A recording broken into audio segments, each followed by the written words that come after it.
Olá pessoal, estamos de volta com a nossa 28ª aula de História, do 8º ano, e eu sou o professor Cleivson, tá? Hoje vamos dar continuidade sobre as ideias liberais e socialistas no contexto europeu na passagem do século XVIII ao XIX. Então vamos observar aqui que nós vamos ter uma pergunta, né? Como o liberalismo se estabeleceu na Europa e se espalhou pelo mundo? Então, líderes revolucionários da Revolução Gloriosa de 1688, da Revolução Americana de 1776 e da Revolução Francesa de 1789 usaram a filosofia liberal para justificar derrocadas armadas contra realezas tiranas. O liberalismo espalhou-se rapidamente, em especial após a Revolução Francesa. O século XIX viu governos liberais estabelecidos em nações da Europa e da América do Sul, ao passo que também estavam bem estabelecidos ao lado do republicanismo nos Estados Unidos. Vamos falar aqui um pouquinho sobre o liberalismo no Brasil.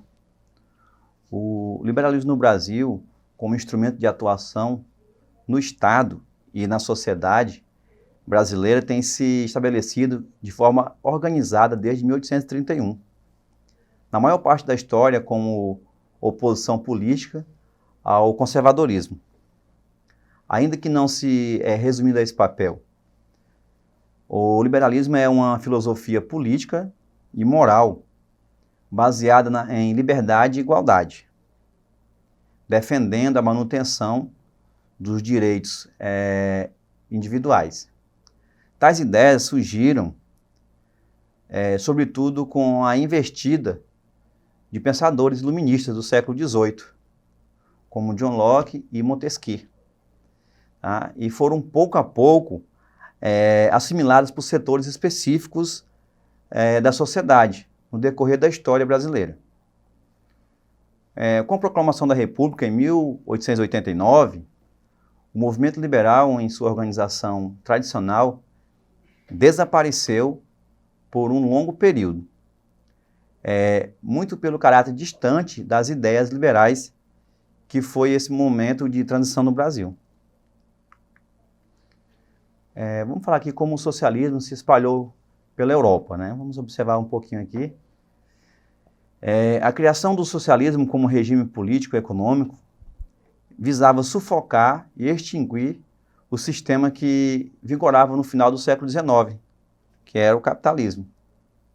As ideias socialistas almejavam implantar uma sociedade mais justa e igualitária. Então, a partir daí, as ideias do regime socialista se espalharam pelo mundo e muitos países as implantaram.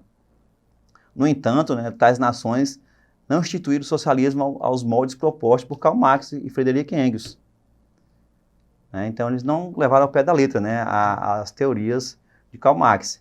Então, desse modo, o socialismo aplicado em diversas nacionalidades recebeu o nome pelos estudiosos de socialismo real. Ou seja, aquele que realmente foi colocado em prática, não aquele que o Karl Marx ele almejava, Na União Soviética e todo o leste europeu foi instaurado o socialismo real, marcado principalmente pela enorme participação do Estado. Esse fato fez emergir, de certa forma, um sistema um tanto quanto ditatorial, tendo em vista que as decisões políticas não tinham a participação popular. Lembram lá, pessoal, da aula anterior, que lá coloca os ideais de Karl Marx, não o que o socialismo real foi, totalmente diferente. A liberdade de expressão era reprimida pelos dirigentes, que concentravam o poder em suas mãos. Então, a gente viu lá que os líderes políticos da União Soviética, eles tinham um controle total do poder e do governo. Vamos falar aqui um pouquinho sobre o socialismo no Brasil. Então, em 1922, houve a fundação do Partido Comunista Brasileiro, tá, pessoal? Então, era proibida a atividade política partidária durante a ditadura militar, durante a ditadura Vargas, tá? Não militar, não vamos confundir. O socialismo voltou a se desenvolver em 1945, só a partir daí que ele voltou a se desenvolver, tá? Geralmente ele ficava na clandestinidade. Com o golpe militar de 1964, todos os partidos políticos foram dissolvidos e as organizações socialistas puderam atuar apenas na clandestinidade.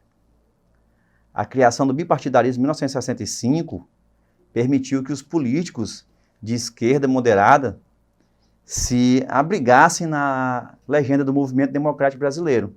Vocês lembram aí quem é o Movimento Democrático Brasileiro? Há alguns anos atrás chamava de PMDB, Partido do Movimento Democrático Brasileiro. Hoje chamado apenas de MDB, né? Que é Movimento Democrático Brasileiro. Então você deve ter percebido que tanto o liberalismo como o socialismo, eles cresceram muito no Brasil a partir do século XX. Tá, pessoal? Então, a partir do século XX, eles cresceram muito, essas ideologias cresceram muito. Tá? Apesar das discussões, o Brasil não implementou nem o liberalismo e nem o socialismo de forma plena.